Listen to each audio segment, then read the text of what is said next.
Nag-ikot si DSWD Secretary Rex Gatchalian sa ilang lugar na naapektuhan ng magnitude 7.8 na lindol sa Mindanao para tiyaking natutugunan ang pangangailangan ng mga apektadong pamilya at komunidad. Yan ang ulat ni Elijah Canlas. Nagtungo si Department of Social Welfare and Development o DSWD Secretary Rex Gatchalian sa Malita, Davao Occidental ngayong Sabado para personal na bisitahin ang mga residenteng naapektuhan ng 7.8 magnitude na lindol. Mula naman sa Davao Occidental ay nakatakdang tutungo rin si Secretary Gatchalian sa Gilan, Sarangani para magsagawa ng on-site inspection sa mga apektadong komunidad. Kaugnay nito ay agad ding sinimula ng DSWD Field Office 12 ang initial distribution ng 162 family food packs sa mga residenteng nananatili sa mga evacuation sites sa Maasim, Sarangani. Sa kabuuan ay nakatakdang ipamahagi ang 1,705 family food packs sa Maasim na magsisilbing pantawid gutom ng mga apektadong pamilya sa mga susunod na araw.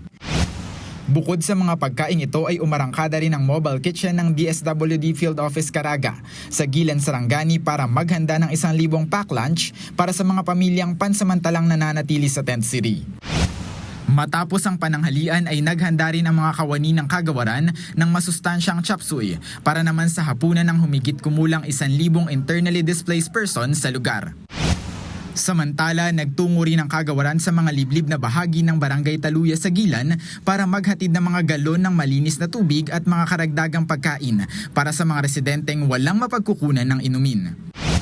Kasabay ng mga tulong na ito ay pinakilos din ng kagawaran ang kanilang mobile clinic kasama ang iba't ibang responders para maghatid ng pangunahing serbisyong pangkalusugan sa mga evacuees. Dahil dito ay naglaan naman ang United Nations World Food Program o UNWFP ng mga truck sa Visayas Disaster Resource Center para sa transportasyon ng 5,100 family food packs patungong Jensan.